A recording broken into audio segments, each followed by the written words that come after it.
All right, what's good, YouTube? Today is the 28th, 12:41 in the morning, but we're going over the 27th trade session, which was unfortunately not a great day. It's a rule-breaking day. Um, we don't care about none of this price action currently going on today, but main thing that you have to see with this time frame is I look at the daily fair value gap, see if it's gonna hold. Overnight it did hold, of course, not of course, but market tapped into it and then started trading out of it. Not only that, there was a daily gap fill that was created, and I don't draw gaps just off the hourly time frame. And the first trade I took was actually up in here. I took a buy off the open and I wrote it on up. The idea was to write it up and then go short to sell it all the way back down to the gap fill, which would have been at a minimum down to this price level. So that would have been a very, very nice ride. It would have been approximately 300 some points. So I've been up phenomenally well, right? So first trade worked out well. Second trade did not occur at that area because if you look closely on the 5 minute time frame here, the market did not tap into that 5 minute gap. In fact, we got out right here that buy. So we took the buy from down here up to here. Our stop was right here. Right here, I think. It was like a point away and didn't get us. So eventually we missed the opportunity. We missed around this time. We were waiting for the 4 hour candle close, which is gonna be 10 a.m. closure. So we passed up on a 5 minute fair value gap. I think it was this one right here actually.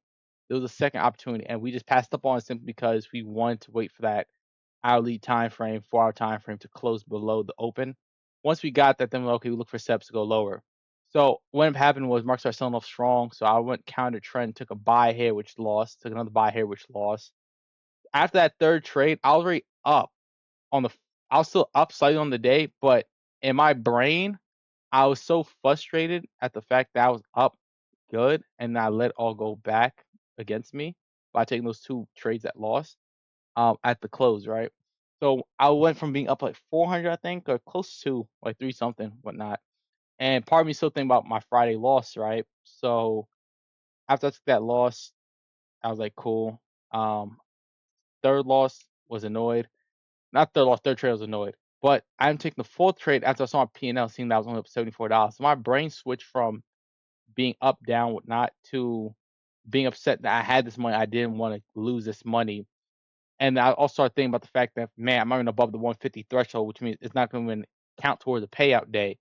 And that's the problem. So my brain went from process orienting trading to outcome based trading, thinking about the money and all the outcome of everything, instead of just being glued to the process, risk management, trade entry, that's it. So I realized that because the rules I used to trade with, where it was like one and done, 2 trades done, primarily I still am like that, but now I'm trying to implement more trades in my session if it's allowed, if it's able to, right? Go count trend, catch it here, take it back down. That's what I've been back testing all weekend, right? I'm so accustomed to being one and done or two and done that I'm satisfied after a winning trade. So once I'm satisfied, I'm becoming more hesitant.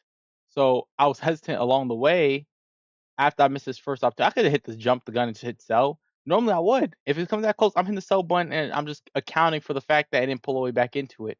But because I was so fixated on the fact that I made money, I didn't want to lose anything but add to what I had, it made it easier for me to get upset and just not give back, I mean, it made it easy for me to go on tilt after I was getting back some of my profits on the day. So ultimately, the day ended up going poorly. I'm taking 5 trades instead of 3, and I jumped in. Like I said, I took this fifth trade. I over leveraged. I sold a pair, 5 contracts. Um, 3, so I was in for 6 actually, 6 contracts, and we're gonna scale out at the preload for 5. And then we had skilled in for another contract right here for 7.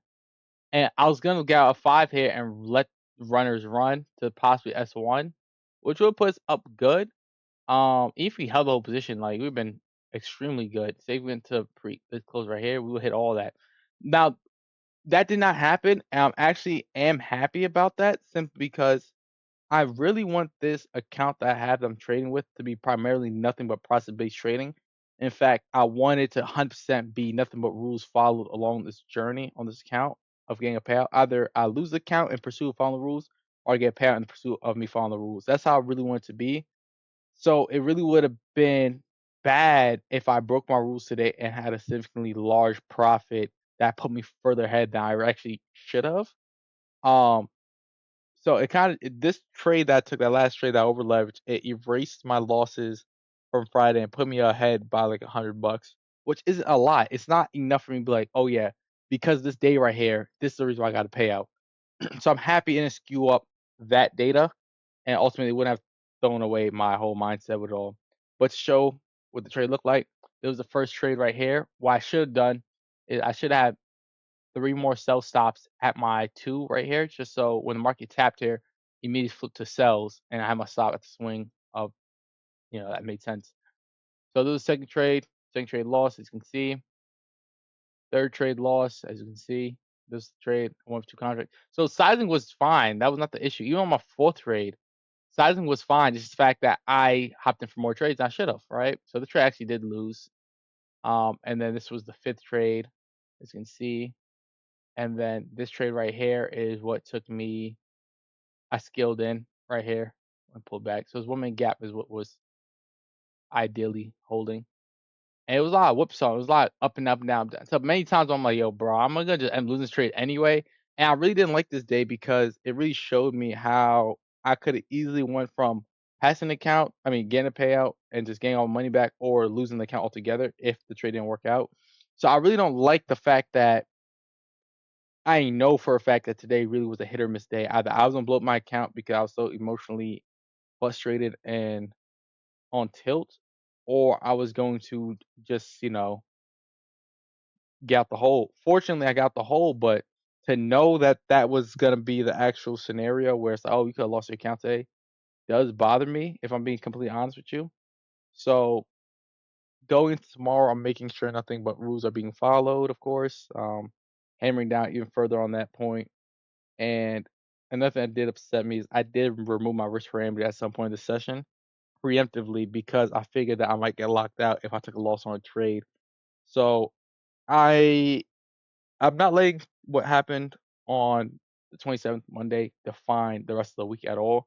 I'm not gonna let it define any of the progress I made throughout this trading journey on this prop account right now.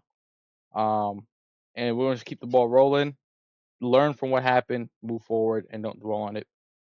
But yeah, this has been your boy. Take trades. I'm out.